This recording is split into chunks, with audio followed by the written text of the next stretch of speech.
ഈശോ മിശിഹായ്ക്ക് സ്തുതിയായിരിക്കട്ടെ. വിശുദ്ധ യോഹന്നാൻ എഴുതിയ സുവിശേഷം 1-ാം അധ്യായം 1-2 തിരുവചനങ്ങളിൽ ഇപ്രകാരം പറയുന്നു: ആദിയിൽ വചനമുണ്ടായിരുന്നു, വചനം ദൈവത്തോടു കൂടെയായിരുന്നു, വചനം ദൈവമായിരുന്നു.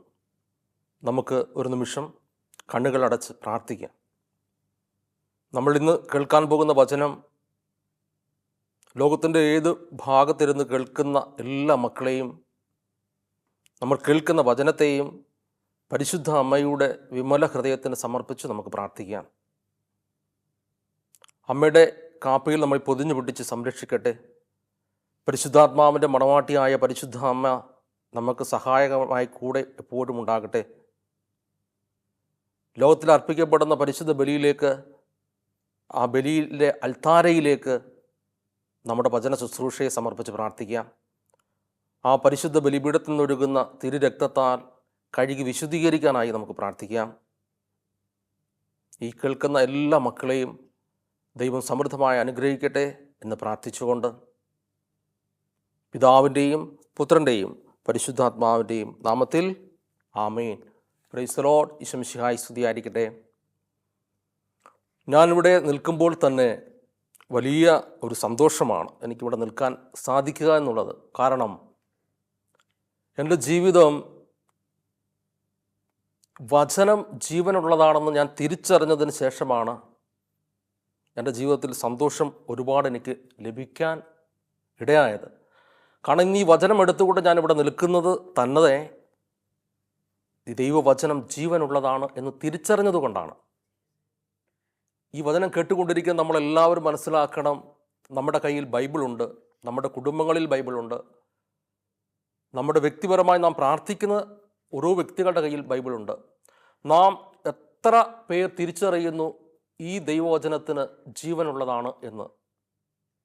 പലപ്പോഴും പ്രാർത്ഥന ആവശ്യങ്ങളുമായി, അല്ലെങ്കിൽ പലപ്പോഴും നമ്മോട് പ്രാർത്ഥിക്കാനായിട്ട് ഓടി വരുന്ന മക്കൾ പറയുന്ന ഒരു കാര്യമുണ്ട്: ബ്രദറെ, ഒരുപാട് പ്രാർത്ഥനകൾ ഞങ്ങൾ പ്രാർത്ഥിച്ചു, ഒരുപാട് പ്രാർത്ഥന കൂട്ടായ്മയിൽ പ്രാർത്ഥിച്ചു, നൊവേന ചൊല്ലി പ്രാർത്ഥിച്ചു, ഞങ്ങൾക്കൊരിക്കലും ആ പ്രാർത്ഥനയ്ക്ക് ഉത്തരം ലഭിക്കുന്നില്ല. കാരണം ആ പ്രാർത്ഥന ഉത്തരം ലഭിക്കാതെ വരുമ്പോൾ അവർക്ക് ആ വിശ്വാസത്തിൽ നിന്ന് അവർ വ്യതിചലിച്ച് പോവുകയാണ്, പ്രാർത്ഥനയോട് മടിപ്പ് തോന്നുകയാണ് എന്ന് പറഞ്ഞുകൊണ്ട് വരുന്നവരുണ്ട്. അവരോടൊക്കെ അപ്പോഴും ഞാൻ പറയുന്ന ഒരു കാര്യം: നിങ്ങളുടെ കയ്യിൽ ബൈബിളില്ലേ? ആ ബൈബിൾ ജീവനുള്ളതാണെന്ന് നിങ്ങൾക്ക് തിരിച്ചറിവുണ്ടോ? നിങ്ങൾക്ക് തെറ്റുപറ്റിയത് എന്തുകൊണ്ടാണ്? എവിടെയാണ് നിങ്ങൾക്ക് തെറ്റുപറ്റിയത്? ആ ദൈവവചനം ജീവനുള്ളതാണെന്ന് നിങ്ങൾ തിരിച്ചറിഞ്ഞാൽ നിങ്ങൾക്ക് എന്ത് പ്രശ്നങ്ങൾക്കും ഉത്തരം തരാൻ കഴിവുള്ള സർവശക്തനായ ജീവിക്കുന്ന ദൈവം ഈ വചനത്തിലൂടെ നമ്മോടൊപ്പമുണ്ട്. യോഹന്നാന്റെ സുവിശേഷം 1-ാം അധ്യായം 14-ാം തിരുവചനത്തിൽ പറയുന്നു, ആ വചനം മാംസമായി ജീവനുള്ളതായി മാറുന്നു വചനം. പരിശുദ്ധ അമ്മ ഹൃദയത്തിൽ വചനം സ്വീകരിച്ചപ്പോൾ അത് ജീവനുള്ളതായി മാറി. നാം കേൾക്കുമ്പോഴും നാം വായിക്കുമ്പോഴും അറിയുമ്പോഴും ഈ വചനം ജീവനുള്ളതായി മാറും. അത് നാം തിരിച്ചറിയാനായിട്ട് നമുക്ക് സാധിക്കണം. എന്നെ കേട്ടുകൊണ്ടിരിക്കുന്ന ദൈവജനമേ, വർഷങ്ങൾക്ക് മുമ്പ് ഈ വചനം ജീവനുള്ളതാണെന്ന് തിരിച്ചറിയാൻ ഞാൻ ഈശോടിങ്ങനെ വെറുതെ തമാശ രൂപേണ പറയുകയാണ്. ഞാൻ വചനം വായിക്കുന്നു, എല്ലാ സമയങ്ങളിലും ഞാൻ വചനം വായിച്ചിട്ടാണ് ഇറങ്ങുന്നത്. ഞാൻ മുടങ്ങാതെ 91-ാം സങ്കീർത്തനം ചൊല്ലി പ്രാർത്ഥിക്കുന്നു. ഈ 91-ാം സങ്കീർത്തനം നമ്മളെല്ലാവരും പ്രാർത്ഥിക്കുന്ന ഒരു പ്രാർത്ഥനയാണെന്ന് ഞാൻ കരുതുന്നു. നമ്മുടെയൊക്കെ ജീവിതത്തിൽ ഒഴിച്ചുകൂടാൻ പറ്റാത്ത ഒരു പ്രാർത്ഥനയാണ് 91-ാം സങ്കീർത്തനം. നമ്മളെന്നും ചൊല്ലി പ്രാർത്ഥിക്കുന്ന പ്രാർത്ഥനയാണ്. ആ പ്രാർത്ഥന ചൊല്ലി പ്രാർത്ഥിച്ചിട്ട് ഞാൻ ഇപ്രകാരം ഈശോയോട് ചോദിച്ചു: ഈ വചനം ജീവനുള്ളതാണെന്ന് ഞാൻ എങ്ങനെ രുചിച്ചറിയും, അല്ലെങ്കിൽ അനുഭവിച്ചറിയും?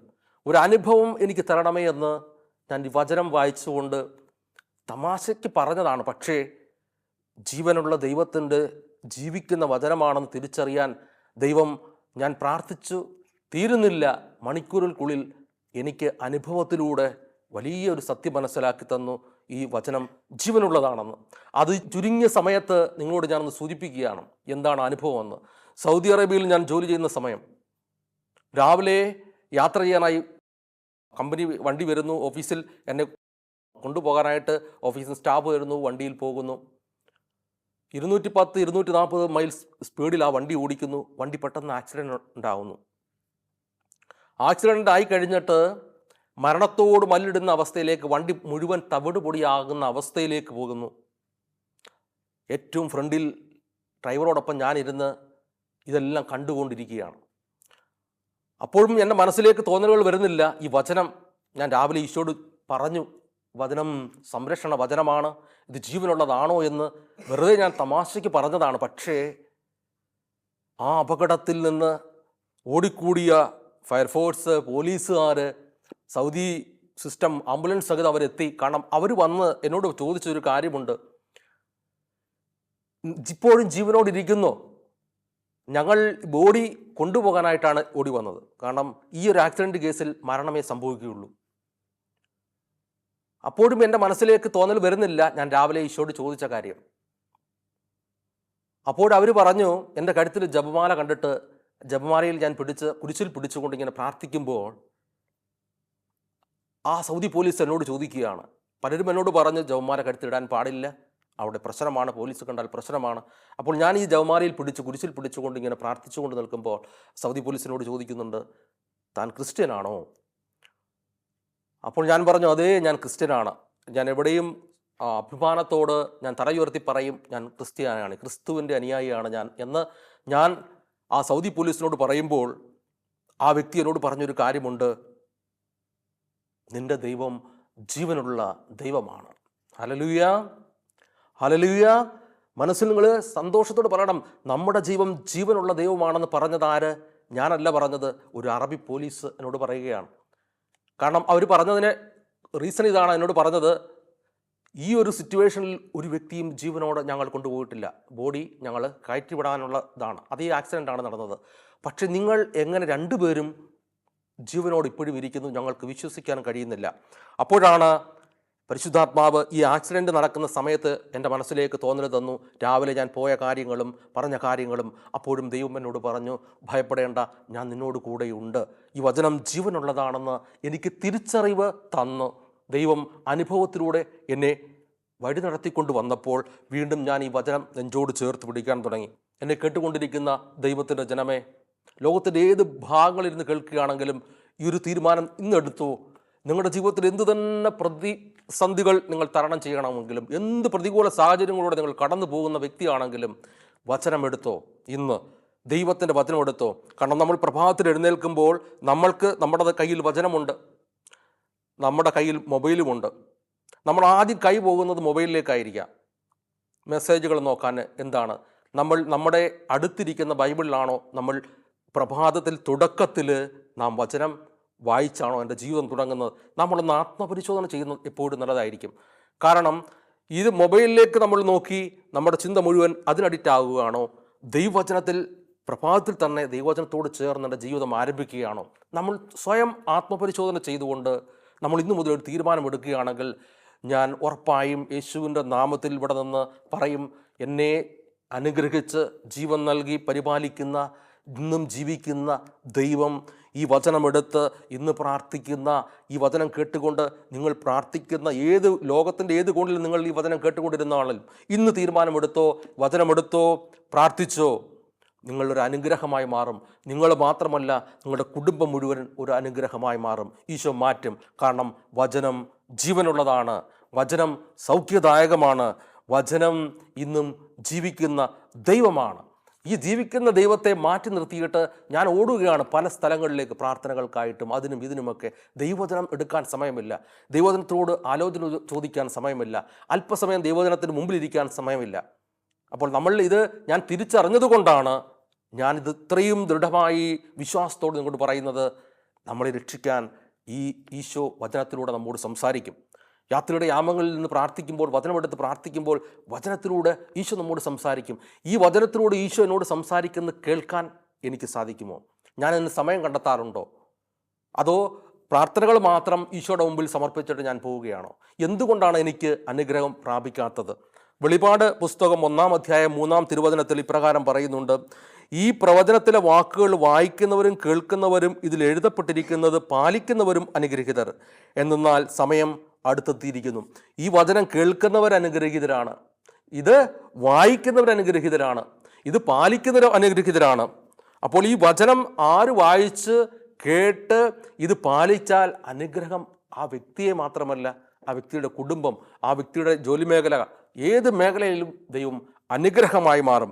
നമുക്ക് നമ്മളെക്കുറിച്ചൊന്ന് ആത്മപരിശോധന ചെയ്യണം. എപ്പോഴും നമ്മൾ ഇന്ന് ശുശ്രൂഷ ചെയ്യുന്ന വ്യക്തിയാകാം, പ്രാർത്ഥിക്കുന്ന വ്യക്തിയാകാം, പല ജോലി മേഖലകളിൽ കഴിയുന്ന വ്യക്തിയാകാം. പക്ഷെ നമ്മൾ ഈശോയെ സ്നേഹിക്കുന്ന വ്യക്തിയാണെങ്കിൽ നമ്മെക്കുറിച്ച് എപ്പോഴും ആത്മപരിശോധന ചെയ്യണം. എൻ്റെ അവസ്ഥ എന്താണ്? ഞാൻ ഈശോയും ഞാനും തമ്മിലുള്ള ബന്ധം എങ്ങനെയാണ്? പലപ്പോഴും നമ്മൾ പ്രാർത്ഥിക്കാൻ ഓടി വരുന്നു, നമ്മൾ പ്രാർത്ഥിച്ചിട്ട് പോകുന്നു. പക്ഷേ ഈശോയ്ക്ക് എന്നോട് എന്താണ് പറയാനുള്ളത്? അത് കേൾക്കാനായിട്ടുള്ള സമയം നാം കണ്ടെത്താറുണ്ടോ? അതിനുള്ള സമയം നാം കൊടുക്കാറുണ്ടോ? നമ്മുടെ ആവശ്യങ്ങൾ നമ്മൾ പറയുന്നു, ഓക്കെ, പക്ഷേ ഈശോയ്ക്ക് എന്നോട് ഒരുപാട് കാര്യങ്ങൾ പറയാനുണ്ട്. അത് തിരിച്ചറിയാനായിട്ടാണ് ഞാൻ പ്രാർത്ഥിക്കാനിരുന്ന സമയത്ത് ഈശോ അത് വെളിപ്പെടുത്തിയ ഒരു അനുഭവമുണ്ട്. കാരണം അപ്പോഴാണ് ഈശോ എന്നെ കാത്തിരിക്കുന്നൊരു ഈശോ എനിക്കുണ്ടെന്ന് ഞാൻ തിരിച്ചറിയാൻ സാധിച്ചത്. അപ്പോൾ വചനത്തിൽ വ്യക്തമായി വീണ്ടും പറയുന്നുണ്ട്, മർക്കോസിൻ്റെ സുവിശേഷം 12:24, യേശു അവരോട് പറഞ്ഞു, വിശുദ്ധ ലിഖിതങ്ങളോ ദൈവത്തിൻ്റെ ശക്തിയോ അറിയാത്തത് കൊണ്ടല്ലേ നിങ്ങൾക്ക് തെറ്റുപറ്റുന്നത്. അപ്പോൾ നമുക്കിത് അറിയാൻ പാടില്ല. നമ്മുടെ കയ്യിൽ ബൈബിളുണ്ട്, നമ്മൾ വായിക്കാറില്ല. നമ്മൾ കുടുംബത്തിൽ, നമ്മുടെ വ്യക്തിപരമായി നമ്മുടെ കയ്യിൽ ബൈബിളുണ്ട്, നമ്മൾ പ്രാർത്ഥിക്കുന്നു, പ്രാർത്ഥനയ്ക്ക് പോകുന്നു, ബൈബിൾ കൊണ്ടുപോകുന്നു. ഈ ബൈബിൾ നമ്മൾ എത്ര പേര് വായിക്കുന്നുണ്ട്, എത്ര പേര് ധ്യാനിക്കുന്നുണ്ട്, ഈ വചനത്തിലൂടെ ഈശോനോട് സംസാരിക്കുന്നത് കേൾക്കാനായിട്ട് ആഗ്രഹിക്കുന്നുണ്ട്. നമ്മൾ ഇത് കൊണ്ടു നടന്നാൽ മാത്രം പോരാ, ഇത് വായിച്ച് ധ്യാനിച്ച് അനുഗ്രഹം പ്രാപിക്കുന്നത് വരെ നമ്മൾ ഈശോയെ കൂടെ നിർത്തുക, ചേർത്ത് പിടിക്കുക. കാരണം ജീവിതത്തിൻ്റെ ഒരുപാട് അനുഭവങ്ങളിലൂടെ കടന്നുപോയ വ്യക്തിയാണ്. എനിക്ക് ഇപ്പോഴും ഇവിടെ അഭിമാനത്തോട് നിന്ന് പറയാൻ പറ്റുന്നൊരു കാര്യം, വർഷങ്ങൾക്ക് നീണ്ട 22-23 വർഷങ്ങൾക്ക് മുമ്പാണ് ജോയിക്കുട്ടി ബ്രദറും നന്ദിനിയ സിസ്റ്ററോടൊപ്പം ഞാൻ തുടക്കം ശുശ്രൂഷയിൽ അവരോടൊപ്പം കൈപിടിച്ച് നടക്കാൻ എന്നെ നടത്തിയത്. ആ കാലഘട്ടം മുതൽ എന്നോടൊന്നും ബ്രദർ പറഞ്ഞ് ഇപ്പോഴും എനിക്ക് ഓർമ്മയുണ്ട്, മോനെ, ശുശ്രൂഷാ ജീവിതം എന്ന് പറയുന്നത്, പ്രാർത്ഥനാ ജീവിതം എന്ന് പറയുന്നത്, നമ്മൾ അതിലേക്ക് ഇറങ്ങി വരുമ്പോൾ ഒരുപാട് സഹനങ്ങളെ അതിജീവിക്കേണ്ടതായിട്ട് വരും. ഒരുപാട് സഹനത്തെ അതിജീവിച്ച് നമുക്ക് കടന്നു പോകേണ്ടതായിട്ട് വരും. അപ്പോൾ ഈ കാണുന്നതല്ല ശുശ്രൂഷ, നമ്മളിപ്പോൾ കേട്ടുകൊണ്ടിരിക്കുന്നതല്ല, ഈ കാണുന്നതല്ല ശുശ്രൂഷ. അപ്പോൾ ഞാൻ പറഞ്ഞു, ബ്രദറെ, എന്തു തന്നെയാണെങ്കിലും ഈശോയ്ക്ക് വേണ്ടി ഞാൻ എൻ്റെ ജീവിതം മാറ്റിവെക്കുകയാണ്. പിന്നെയുള്ള ജീവിതത്തിൻ്റെ യാത്രയിൽ ഒരുപാട് സഹനങ്ങളിലൂടെയാണ് ഞാൻ കടന്നുപോയത്. ഈ സഹനങ്ങളിലൂടെ കടന്നു പോകുമ്പോൾ പരിശുദ്ധാത്മാവ് അനുവദിക്കുന്ന ഈ സഹനങ്ങളെ അതിജീവിക്കാൻ എനിക്ക് ശക്തി നൽകിയത്, എനിക്ക് പിടിച്ചു നിൽക്കാൻ കൃപ നൽകിയത് ഈ ദൈവത്തിൻ്റെ വചനമാണ്. ഈ ദൈവത്തിൻ്റെ വചനം, എനിക്കൊരു പ്രശ്നങ്ങൾ വരുമ്പോൾ, എൻ്റെ മനസ്സൊന്ന് ചഞ്ചലപ്പെടുമ്പോൾ, എനിക്ക് മാനസികമായി ഏതെങ്കിലും ഒരു അസ്വസ്ഥത എൻ്റെ ജീവിതത്തിലേക്ക് കടന്നു വരുമ്പോൾ, ഞാൻ ആദ്യം ഓടുന്നത് മറ്റുള്ള വ്യക്തിയുടെ അടുത്തേക്കല്ല, എൻ്റെ ജീവനുള്ള ദൈവമായ വചനത്തിൻ്റെ മുമ്പിലേക്കാണ്. ഈശോയോട് പറയും ഞാൻ, ഈശോ എന്നോട് സംസാരിക്കുക, വചനത്തിലൂടെ എന്നോട് സംസാരിക്കുക. ആ വചനം കറക്റ്റ് ആയിരിക്കും. ആ വചനം എൻ്റെ ജീവിതത്തിന് ഞാൻ എന്തിനു വേണ്ടിയാണോ ഈശോയോട് ചോദിച്ചത്, അത് വചനത്തിലൂടെ ഈശോ എനിക്ക് തുറന്നു കാട്ടിത്തരും. അത്രമാത്രം പവർഫുള്ളാണ് ഈ ദൈവത്തിൻ്റെ വചനം. ഇത് തിരിച്ചറിയാത്ത ഒരുപാട് മക്കളുണ്ട്. നമുക്ക് അവർക്കൊക്കെ വേണ്ടി പ്രാർത്ഥിക്കണം. നമ്മുടെയൊക്കെ ശുശ്രൂഷാ ജീവിതത്തിലും നമ്മുടെ പ്രാർത്ഥനാ ജീവിതത്തിലും അനേകം ആത്മാക്കളെ നേടാനായിട്ട് നമ്മൾ പ്രാർത്ഥിക്കുമ്പോൾ നമ്മൾ പ്രാർത്ഥിക്കേണ്ടത് ഒരു കാര്യം, അവർക്ക് വേണ്ടി പ്രാർത്ഥിക്കുക എന്നുള്ളതാണ്. കാരണം നമ്മൾ വചനം വായിക്കുക, അനേകം ആത്മാക്കളെ നേടി പ്രാർത്ഥിക്കുക, അവരുടെ വിശുദ്ധീകരണത്തിന് വേണ്ടി പ്രാർത്ഥിക്കുക. നമ്മൾ വചനം പ്രാർത്ഥിക്കുന്നതോടൊപ്പം തന്നെ ഈ അനേകം മക്കൾക്ക് വേണ്ടി നമ്മൾ പ്രാർത്ഥിക്കണം. നമ്മുടെ ജീവിതം തന്നെ അനേകം മക്കളുടെ ആവശ്യങ്ങൾ, നമ്മളെപ്പോലെ പ്രാർത്ഥന ആവശ്യപ്പെടുന്ന ഒരുപാട് മക്കളുണ്ട്. ഇവരുടെയൊക്കെ ആത്മാക്കളെ നേടിയെടുക്കാനായിട്ട് നമ്മൾ പ്രാർത്ഥിക്കുന്നതോടൊപ്പം അവർക്ക് വേണ്ടിയും പ്രാർത്ഥിക്കണം. അതാണ് ഈശോ പറയുന്നത്, മറ്റുള്ളവരെ സ്നേഹിക്കാനും മറ്റുള്ളവർക്ക് വേണ്ടി പ്രാർത്ഥിക്കാനും നമുക്ക് കഴിയണം. നമ്മൾ പ്രാർത്ഥിക്കുക, എൻ്റെ കാര്യം മാത്രം, സ്വന്തം കാര്യം അതേപോലെ പ്രാർത്ഥിക്കുന്നു, എനിക്ക് അത് വേണം. മറ്റുള്ളവർക്ക് വേണ്ടി പ്രാർത്ഥിക്കാതിരുന്നു കൊണ്ട് ഞാൻ എൻ്റെ കാര്യം മാത്രം പ്രാർത്ഥിച്ചാൽ ദൈവം ആ പ്രാർത്ഥന സ്വീകരിക്കില്ല, ഉറപ്പാണ് സ്വീകരിക്കില്ല.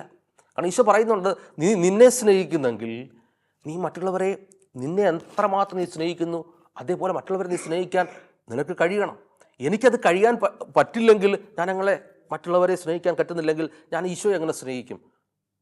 അപ്പോൾ എന്നെ കേൾക്കുന്ന ദൈവത്തിൻ്റെ ജനമേ, നമ്മൾ ദൈവവചനം ഇന്നു മുതൽ പ്രാർത്ഥിക്കുക, ധ്യാനിക്കുക. വചനം അറിയാത്തത് കൊണ്ട് നമുക്ക് പറ്റിയ ഒരുപാട് തെറ്റുകളാണ് നമ്മുടെ ജീവിതത്തിൽ സംഭവിച്ചത്. വചനത്തോട് ചേർന്ന് നിന്ന് പ്രാർത്ഥിക്കുമ്പോൾ, നമ്മൾ വചനത്തിന് ഒന്നാം സ്ഥാനം കൊടുത്ത് പ്രാർത്ഥിക്കുമ്പോൾ, നമ്മെ സ്നേഹിക്കുന്ന ഒരു ദൈവമുണ്ട്, പിതാവായ ദൈവം. എത്രമാത്രം കരുണയുള്ള ദൈവമാണ്. നാം പാപത്തിലൂടെ ജീവിച്ച് മരിച്ച് പാപത്തിൽ ജീവിക്കുന്ന നമ്മെ രക്ഷിക്കാൻ വേണ്ടി സ്വപുത്രനെ പോലും ഈ ഭൂമിയിലേക്ക് അയച്ചു. ആ പീഡകൾ ഓർക്കുമ്പോൾ നമ്മുടെ പീഡകളൊന്നും ഒന്നുമല്ല. സഹനത്തിലൂടെ അതിജീവിച്ച നാളുകളിൽ രോഗങ്ങളിലൂടെ, ദുരിതങ്ങളിലൂടെ, അകൽച്ചയിലൂടെ, തടസ്സങ്ങളിലൂടെ ഞാൻ കടന്നു പോയിട്ടുണ്ട്. രോഗങ്ങളിലൂടെ, ദുരിതങ്ങളിലൂടെ, തടസ്സങ്ങളിലൂടെ, അകൽച്ചയിലൂടെ ദൈവം എന്നോട് സംസാരിച്ചു. അപ്പോൾ ദൈവം ഈ രോഗം തരുന്നത് ഞാൻ ദൈവത്തെ മഹത്വപ്പെടുത്തി. ഈ രോഗത്തെ ഓർത്ത് ദൈവത്തിന് ഞാൻ നന്ദി പറയുന്നു. ഈ തടസ്സങ്ങളെ ഓർത്ത് ദൈവത്തിന് നന്ദി പറയുന്നു. ഈ അകൽച്ചയോർത്ത് നന്ദി പറയുന്നു. എല്ലാം നഷ്ടപ്പെടുന്ന അവസ്ഥയിൽ പോലും ദൈവത്തിന് നന്ദി പറഞ്ഞുകൊണ്ട് ദൈവവചനത്തെ ഞാൻ ആശ്രയിച്ച് ദൈവവചനത്തോട് ചേർന്ന് പ്രാർത്ഥിക്കാൻ തുടങ്ങിയപ്പോഴാണ് എൻ്റെ ജീവിതത്തിൽ വലിയ അനുഗ്രഹത്തിൻ്റെ വാതിലുകൾ ഈശോ തുറക്കാൻ തുടങ്ങി. അപ്പോൾ ഞാനൊരു തീരുമാനം അന്നും എടുത്തത് ഇതാണ്: ഈ ദൈവവചനത്തെ ഇനി മാറ്റി നിർത്തി ഒരു കാര്യമില്ല, എന്തിനും ഏതിനും ഓടേണ്ട കാര്യമില്ല. എൻ്റെ ഈശോ എന്നോടൊപ്പം ജീവനോട് വചനത്തിലുണ്ട്. ഈ ജീവനുള്ള ഈശോയോട് ചേർന്ന് ഞാൻ പ്രവർത്തിക്കും. ഒരുപാട് പേര് പ്രാർത്ഥിക്കാൻ വിളിക്കും. ബ്രദറെ പ്രാർത്ഥിക്കണം, അങ്ങനെ പ്രാർത്ഥിക്കണം, ഇത് പ്രാർത്ഥിക്കണം, ഇന്ന ആവശ്യങ്ങൾക്ക് വേണ്ടി പ്രാർത്ഥിക്കണം, ഇന്നതിന് വേണ്ടി പ്രാർത്ഥിക്കണം. ഓക്കെ, പ്രാർത്ഥിക്കാം, നമുക്ക് മറ്റുള്ളവർക്ക് വേണ്ടി പ്രാർത്ഥിക്കാൻ ഈശോ പറയുന്നു, പ്രാർത്ഥിക്കാം. പക്ഷേ എനിക്ക് സ്വയം പ്രാർത്ഥിക്കാനായിട്ട് ഒരു ഈശോയുടെ മുമ്പിൽ ഇരിക്കാൻ സാധിക്കണം. എന്നെ കേൾക്കുന്ന ദൈവജനമേ, നമ്മൾ മറ്റുള്ളവരുടെ പ്രാർത്ഥന അപേക്ഷിക്കാം, മറ്റുള്ളവരുടെ ആവശ്യപ്പെടാം മധ്യസ്ഥ പ്രാർത്ഥനയിൽ. പക്ഷേ ഞാൻ എൻ്റെ ദൈവസന്നിധിയിൽ ഒന്ന് മുട്ടുമടക്കിയിരുന്ന് പ്രാർത്ഥിക്കാൻ, ദൈവം എന്നോട് പറയുന്നത് എന്താണെന്ന് സ്വീകരിക്കാൻ, ദൈവത്തോട് ആലോചന ചോദിക്കാൻ ഞാൻ സമയം കണ്ടെത്തണം. എവിടെയാണെങ്കിലും ഞാൻ ദൈവസന്നിധിയിൽ ഇരുന്ന് പ്രാർത്ഥിക്കുമ്പോഴേ ദൈവം എന്നോട് സംസാരിക്കുകയുള്ളൂ. മറ്റുള്ളവർ പ്രാർത്ഥിക്കും, പ്രാർത്ഥനയ്ക്ക് ഉത്തരം നമുക്ക് ലഭിക്കും. ഓക്കെ, പക്ഷേ ഞാനാണ് ഹൃദയത്തിൻ്റെ വാതിൽ തുറന്നു കൊടുക്കേണ്ടത്. ഈശോൻ്റെ ഹൃദയത്തിലേക്ക് കടന്നു വരണമെങ്കിൽ ഞാൻ ദൈവസന്നിധിയിൽ മുട്ടുമടക്കിയിരുന്ന് പ്രാർത്ഥിക്കാൻ തുടങ്ങുമ്പോൾ പരിശുദ്ധാത്മാവ് നമ്മളിലേക്ക് ഇടപെടും, നമ്മുടെ ജീവിത പ്രശ്നങ്ങളിലേക്ക് ഇടപെടും. നമ്മുടെ രോഗങ്ങളാണോ, എന്ത് തന്നെ പ്രശ്നങ്ങളാണോ, ആ പ്രശ്നങ്ങളിലേക്ക് ഇടപെടും. അപ്പോൾ നമുക്കൊരു നിമിഷം വചനത്തോട് ചേർന്ന് പ്രാർത്ഥിക്കണം. ഈ വചനം ജീവനുള്ളതാണ്. ഒരുപാട് വചനത്തിലൂടെ ഞാൻ കടന്നു പോകുന്നില്ല, കാരണം ജീവിത അനുഭവമാണ് എന്നെ ഇവിടെ കൊണ്ടെത്തിച്ചത്. വചനത്തിലൂടെ ഈശോ വഴി നടത്തി. ഓരോ വഴി നടത്തിയതിലും ഈശോയുടെ കയ്യിലുണ്ട്. ഈശോ എന്നെ അനുഭവങ്ങളിലൂടെ പഠിപ്പിച്ചാണ് ഈ ഒരു 22-24 വർഷം എന്നെ ഇവിടം വരെ എത്തിച്ചത്. അനുഭവത്തിലൂടെ, ജീവിത അനുഭവങ്ങളിൽ ഞാൻ ഈശോയോട് ചോദിക്കും, എന്തുകൊണ്ട് ഈശോയെ ഇങ്ങനെ വരുന്നു, എന്തുകൊണ്ട് എനിക്കിത് സംഭവിക്കുന്നു, എന്തുകൊണ്ട് എൻ്റെ ജീവിതത്തിൽ ഇത് സംഭവിക്കുന്നു. ബൈബിൾ തുറക്ക് പ്രാർത്ഥിക്കുക, ബൈബിൾ തുറക്ക് പ്രാർത്ഥിക്കുക. ബൈബിൾ തുറക്കുമ്പോൾ ഈശോ ഉത്തരം തരും, വചനത്തിലൂടെ പറയും. കാരണം എനിക്ക് വേണ്ടതൊക്കെ ഈശോ തരുന്നത് വചനത്തിലൂടെയാണ്. ആ വചനത്തിൽ കണ്ടെത്താത്തതായി ഒരു സത്യങ്ങളോ ഒരു മെഡിസിൻ പോലും, അവരേജ് നമുക്കൊരു രോഗം വന്നാൽ മെഡിസിന് പുറകെ പോകുന്നതിന് മുമ്പ് ദൈവവചനത്തോട് ചോദിക്കുമ്പോൾ ഈശോ പറയും എന്താണ് ചെയ്യേണ്ടത്, എങ്ങനെ അതിനെ അതിജീവിക്കണമെന്നും. അപ്പോൾ അത്രമാത്രം ശക്തമായി വചനത്തിലാണ്.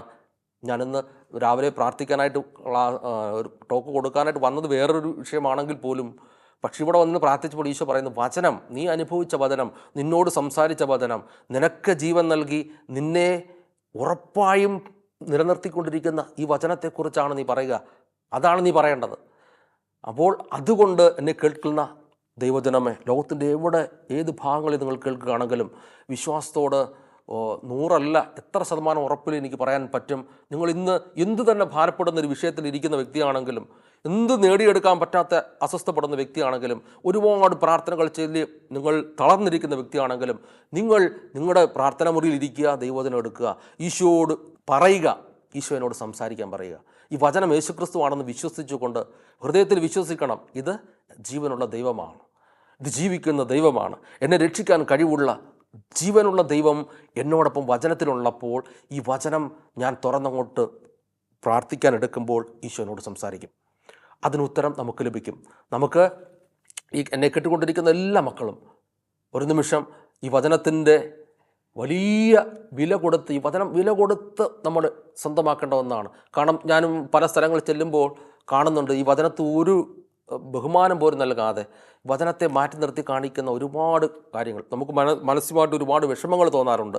കാരണം ഞാൻ അപ്പോൾ പല വ്യക്തികളോട് ഞാൻ പറഞ്ഞിട്ടുണ്ട്, മക്കളെ, വചനത്തിൻ്റെ മുകളിൽ ഒരു മറ്റൊരു ബുക്കുകൾ പോലും വയ്ക്കരുത്, അതിനുള്ളിൽ പോലും ഒരു സാധനം വയ്ക്കരുത്. കാരണം ഇത് ജീവനുള്ള ദൈവമാണ്, ഇത് അനുഭവിച്ചറിയാണ്. ഇതിൻ്റെ ഓരോ ഇതളുകൾ നമ്മൾ പേജുകൾ മറിക്കുമ്പോൾ, ഓരോ വചനം വായിക്കുമ്പോൾ ജീവനുള്ളതായി കത്തിപ്പടരുമത്. ആത്മാവിൻ്റെ അഗ്നി ഇറങ്ങും, അതേ അഭിഷേകത്തിലുള്ള വചനം നമ്മോട് സംസാരിക്കും. ഇവിടെയാണ് പല ഈ അനാദരവ് കാണിക്കുന്നത് ബൈബിളിനോട്.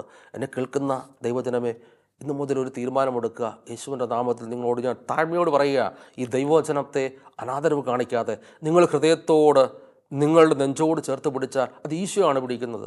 അത് ജീവനുള്ള ഈശോയാണ്. ഈശോ നിങ്ങളെ ആ ചങ്കിലേക്ക് ചേർത്ത് പിടിക്കും. ഈശോയുടെ തിരുഹൃദയത്തോട് ചേർത്ത് പിടിക്കും. ആ തിരുഹൃദയത്തിലോട് ചേർന്നിരുന്നാൽ പിന്നെ നിങ്ങൾക്ക് ധൈര്യമാണ്. നിങ്ങളുടെ ധൈര്യമില്ലാത്ത വ്യക്തികൾ ഏത് പ്രശ്നത്തിൽ വ്യക്തിയാണെങ്കിലും ധൈര്യത്തോടെ മുൻപോട്ട് പോകാൻ സാധിക്കും. അതിന് നിങ്ങൾക്ക് പ്രചോദനം നൽകുന്നത് ദൈവത്തിൻ്റെ വചനമാണ്. ഈ വചനം വിശുദ്ധ യോഹന്നാൻ 1:1-2 വചനം വീണ്ടും ഓർപ്പെടുന്നു. അതിൽ വചനമുണ്ടായിരുന്നു, വചനം ദൈവത്തോടു കൂടിയായിരുന്നു, വചനം ദൈവമായിരുന്നു. ദൈവമായ ഈ വചനം മാംസമായി ജീവനുള്ളതായി മാറിയ ഈ വചനത്തെ നമ്മൾ ഒരു കാര്യം കൂടെ ശ്രദ്ധിക്കുക. പരിശുദ്ധ അമ്മയെക്കുറിച്ച് നമ്മളൊന്ന് ഒരു നിമിഷം ഒന്ന് ഓർക്കുക. പരിശുദ്ധ അമ്മ ഈ വചനം ഹൃദയത്തിൽ സ്വീകരിച്ചപ്പോൾ മാംസം ധരിച്ച് ഈശോയായി വന്നു, നമ്മൾക്ക് രക്ഷകനായി. അമ്മ അത് ഹൃദയത്തിൽ സ്വീകരിച്ചു. നമ്മൾ ഹൃദയത്തിലേക്കാണ് വചനം സ്വീകരിക്കേണ്ടത്. ഒരിക്കലും വചനം ബുദ്ധിയുടെ തലങ്ങൾ കൊണ്ട് ചിന്തിക്കരുത്. അമ്മ ഹൃദയത്തിൽ സ്വീകരിച്ചതുപോലെ എൻ്റെ ഹൃദയത്തിലേക്ക് വചനം സ്വീകരിച്ച് അത് മാംസം ധരിക്കണം. അത് ജീവനുള്ളതായി മാറും. ആ ജീവനുള്ളതായി മാറുന്നത് വരെ നാം പ്രാർത്ഥിക്കണം. അപ്പോൾ ഹൃദയത്തിലിരിക്കുന്ന ഒരുപാട് കാര്യങ്ങൾ മാറ്റേണ്ടതായിട്ട് വരും. നമ്മുടെ ഹൃദയത്തിൽ ഒരുപാട് കാര്യങ്ങൾ കാണും. ഇത് വെച്ചുകൊണ്ട് ഈശോയെ അവിടെ ഇരുത്താൻ നമുക്ക് പറ്റില്ല. വചനത്തെ അവിടെ സ്വീകരിക്കാൻ നമുക്ക് പറ്റില്ല. നമ്മളോട് ആത്മപരിശോധന ചെയ്തുകൊണ്ട് പാപിയാണെന്ന് ദൈവസന്നിധിയിൽ ഏറ്റു പറയാൻ നമുക്ക് സാധിക്കണം. പാപിയായൊരു വ്യക്തിയാണ് ഞാൻ. പാപങ്ങളെ വെറുക്കുകയും പാപികളെ സ്നേഹിക്കുകയും ചെയ്യുന്ന ദൈവമാണ് നമ്മുടെ ദൈവം. പാപങ്ങളെ വെറുക്കുന്നു, പക്ഷെ പാപിയെ ചേർത്ത് പിടിക്കും. ഞാൻ പാപം ചെയ്തു അല്ലെങ്കിൽ എന്നെ ദൈവം സ്നേഹിക്കുമോ? എനിക്കങ്ങനെ ഒരു തോന്നൽ നേരത്തെ ഉണ്ടായിട്ടുണ്ട്. ഞാൻ പാപം ചെയ്ത വ്യക്തിയല്ലേ, പാപിയായിട്ട് ജീവിച്ച വ്യക്തിയല്ലേ, ദൈവം എന്നോട് കരുണ കാണിക്കുമോ? ദൈവം എന്നോട് സ്നേഹിക്കുമോ? കാരണം ഈ പാപിയാണ് ദൈവം ചേർത്ത് പിടിച്ചത്. ഈ പാപിയോടാണ് ദൈവം കരുണ കാണിച്ചത്. അപ്പോൾ നമ്മളോട് കരുണ കാണിക്കും ഈശോ, നമ്മളെ സ്നേഹിക്കും. എത്ര പാപം ചെയ്ത വ്യക്തിയാണെങ്കിലും ആ പാപത്തിൽ നിന്ന് നീ പുറത്തു വാ, നീ ദൈവസന്നിധിയിൽ ഏറ്റു പറഞ്ഞ് ഞാൻ പാപിയാണെന്ന് ഏറ്റു പറഞ്ഞ്. പരിസേരും ചുങ്കക്കാരും പ്രാർത്ഥിക്കും. നമുക്കറിയാം, നമ്മളെല്ലാം ബൈബിളിൽ വായിച്ച കാര്യങ്ങളാണ്, അറിഞ്ഞ കാര്യങ്ങളാണ്.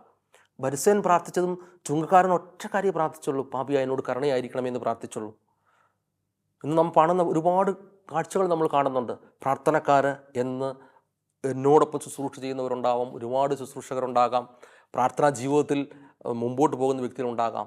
അവരൊക്കെ പറയുന്ന എൻ്റെ മനസ്സിലേക്ക് ചിന്ത തന്ന ഒരു കാര്യം ഇതാണ്. ഞാൻ ഈശോട് ഇങ്ങനെ പലപ്പോഴും ചോദിച്ചപ്പോൾ അവർ പറയുന്നത്, ബ്രദറെ, എൻ്റെ ഞാൻ ശുശ്രൂഷയ്ക്ക് പോയി, ഞാനത് ചെയ്തപ്പോൾ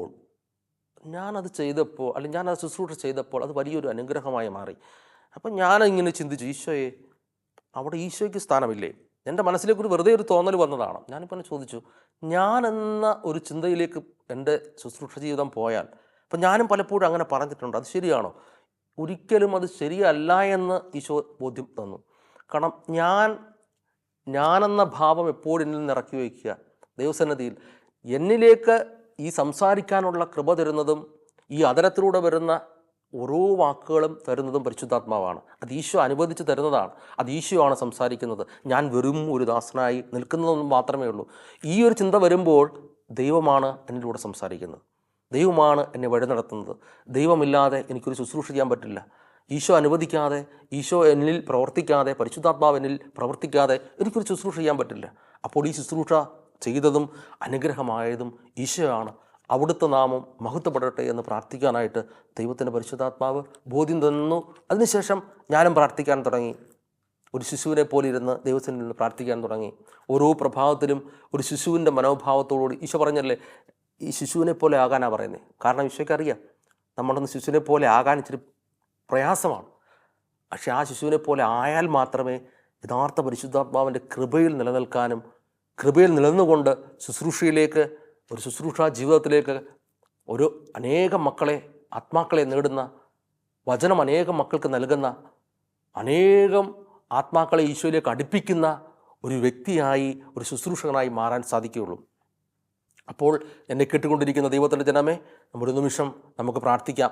ഇന്ന് കേട്ട വചനം എൻ്റെ ജീവിത അനുഭവത്തിലൂടെ, വചനങ്ങൾ ഈശോ തന്നിട്ടുണ്ടെങ്കിൽ പോലും ജീവിത അനുഭവമായിരുന്നു ഞാൻ നിങ്ങളോട് ഷെയർ ചെയ്തത്. കാരണം ഈ ജീവനുള്ള ദൈവത്തിൻ്റെ വചനം എടുക്കുമ്പോൾ, ഈ ദൈവത്തിൻ്റെ വചനം എടുത്ത് ഞാൻ പ്രാർത്ഥിക്കുമ്പോൾ എപ്പോഴും ഈശോനോട് സംസാരിക്കുന്നുണ്ട്. അപ്പോൾ ആ സംസാരിക്കുന്ന ഈശോയുടെ സ്വരം കേൾക്കാൻ നമുക്കും പരിശ്രമിക്കാം. അതുകൊണ്ട് ലോകത്തിലിരുന്ന എല്ലാ മക്കളും ഒരു നിമിഷം കണ്ണുകളടച്ചുകൊണ്ട് നമുക്ക് പ്രാർത്ഥിക്കാം. പിതാവും പുത്രനും പരിശുദ്ധാത്മാവുമായ ത്രിയേക ദൈവമേ, വചനത്തിലൂടെ ഞങ്ങളോട് സംസാരിക്കുന്ന ദൈവമേ, ജീവനുള്ള ഈ ദൈവത്തിൻ്റെ വചനത്തെ ഹൃദയത്തോട് ചേർത്ത് പിടിച്ചുകൊണ്ട് ഇനിയുള്ള എൻ്റെ ജീവിതം ഈശോയുടെ ഒരു മകനായി മകളായി മാറുവാനും, ഈ വചനത്തിനനുസരിച്ച് എൻ്റെ ജീവിതം മാറ്റി ഒരു പുതിയ സൃഷ്ടിയായി മാറുവാനും, ഈശോ എന്നോട് എന്താണ് സംസാരിക്കുന്നത് കേൾക്കാൻ സമയം കണ്ടെത്തി ഈശോടൊപ്പം ആയിരിക്കുവാനും, എന്നെയും എന്നോടൊപ്പം പ്രവർത്തിക്കുന്ന എൻ്റെ മക്കളെയും അതുപോലെ എൻ്റെ കുടുംബത്തിൻ്റെ മക്കളെയും, എൻ്റെ മാതാപിതാക്കൾ, സഹോദരങ്ങൾ, എൻ്റെ ഫ്രണ്ട്സ് എല്ലാവരെയും ഈ സ്നേഹവചനം, ഈ ഈശോ സംസാരിക്കുന്ന ഈ ജീവനുള്ള വചനത്തെ മറ്റുള്ളവർക്കും പങ്കുവയ്ക്കാൻ, ഈശോയ്ക്കൊരു സാക്ഷിയായി മാറാൻ എന്നെയും ഒരുക്കണമെന്ന് പ്രാർത്ഥിച്ചുകൊണ്ട് നമുക്ക് ഈശോയോട് ഈ പ്രാർത്ഥന കേൾക്കണമെന്ന് പ്രാർത്ഥിച്ചുകൊണ്ട് പിതാവിൻ്റെയും പുത്രൻ്റെയും പരിശുദ്ധാത്മാവിൻ്റെയും നാമത്തിൽ ആമേൻ.